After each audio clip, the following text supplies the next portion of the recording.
शारदा, हम्म? तुम खुश तो हो ना? मैं खुश क्यों नहीं रहूंगी जी?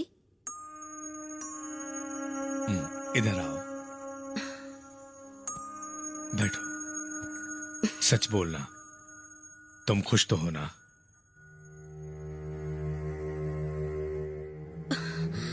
अजीब सी खुशी है जी।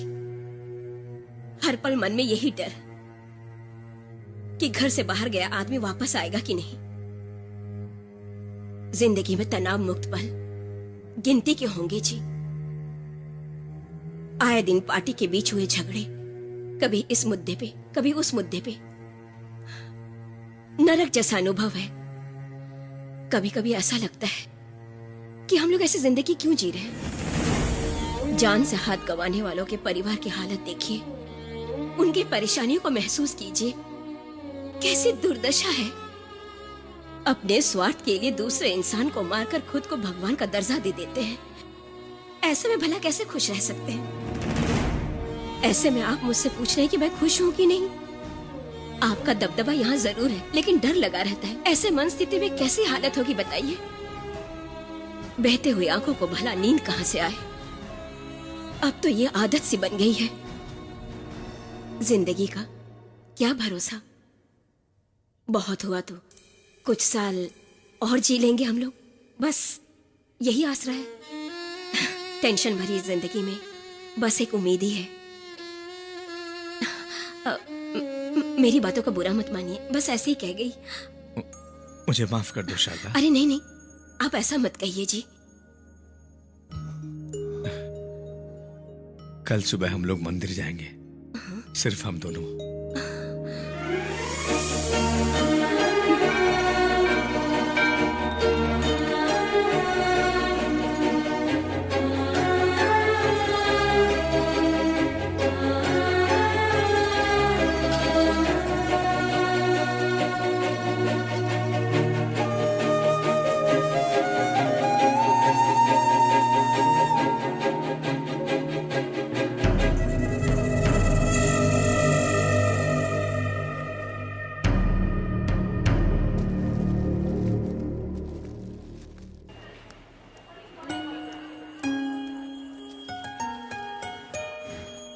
इसे तुम रख लो। ऐसे क्यों देख रही हो? आज इतने दिनों बाद आपके चेहरे पे सुकून दिखाई दे रहा है जी। मुझे बहुत खुशी हो रही है।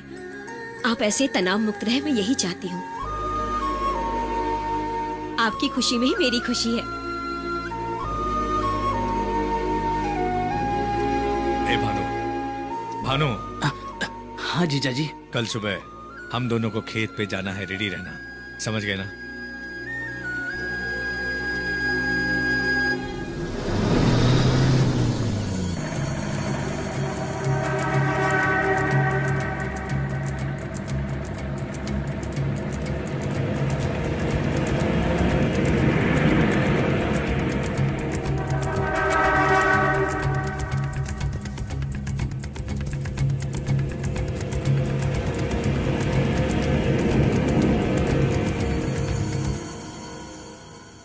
तुमसे एक बात बताना चाहता हूं।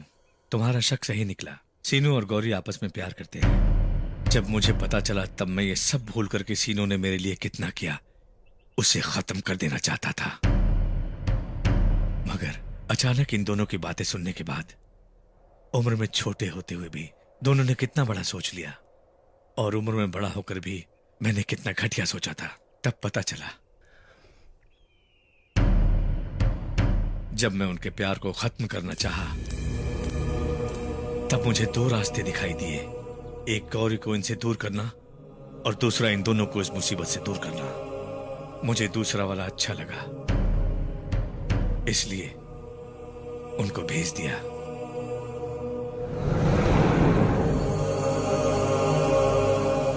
तुम्हें एक जिम्मेदारी सौंपने के लिए अपने साथ लाया हूं, गौरी की जिम्मेदारी।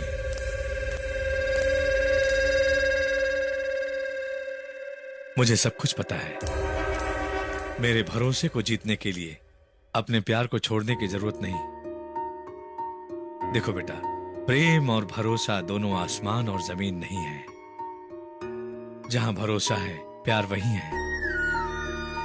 तुमने बचपन में मुझसे पूछा था कि मैं अच्छा हूं या बुरा। तुम्हारे उस सवाल का जवाब मैं आज दे पा रहा हूं। मेरे भरोसे को ना तोड़ते हुए तुम एक अच्छे इंसान हो, और मैं तुम्हारे भरोसे को तोड़कर तुम्हारी जान लेना चाहता था। मैं वो बुरा वाला इंसान हूं। उस दिन तुम गौरी से जो बातें कर रहे थे वो सुनने के बाद पहली बार मैं राजनीति और ऊंच नीच सब कुछ छोड़कर पीछे देखा। मैं तुम्हें एक जिम्मेदारी सौंप रहा हूं, वो भी अपनी इच्छा से। तुम और गौरी इस परिस्थिति से दूर होकर खुश रहना।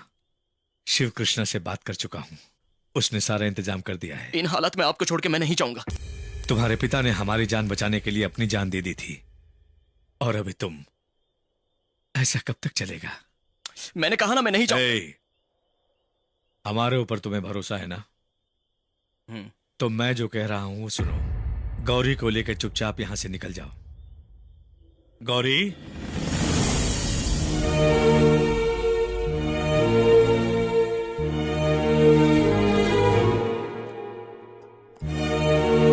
अब ज्यादा सोचो मत, जल्दी जाओ। तुम लोग खुशी से रहना।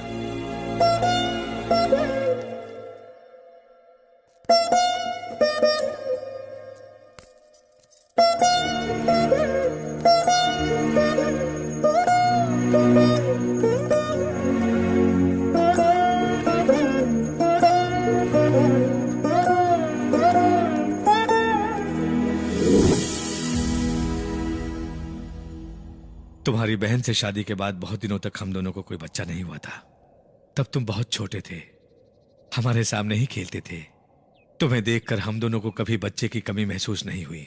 गौरी के पैदा होने के बाद ये सोचा कि लड़की है, ससुराल चली जाएगी, लेकिन जिंदगी के आखिरी तक तुम ही हमारे साथ रहोगे। तुम्हें बहन का प्यार नहीं, एक मां का प्यार दिया है, और ऐसी मां को ही मार दिया।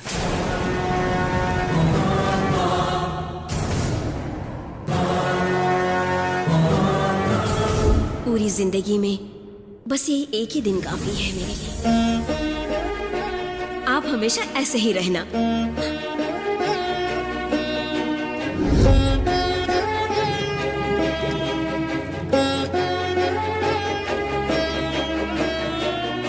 शारदा, हमारे इधर आने की बात किसी को बताया है क्या? हाँ, भानु को बताया है जी। क्यों जी? कुछ नहीं, चलो।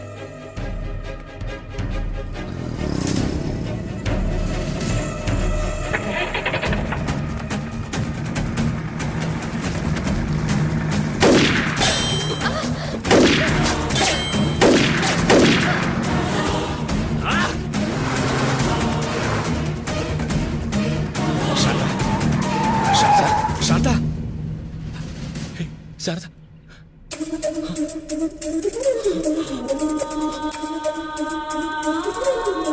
शारदा,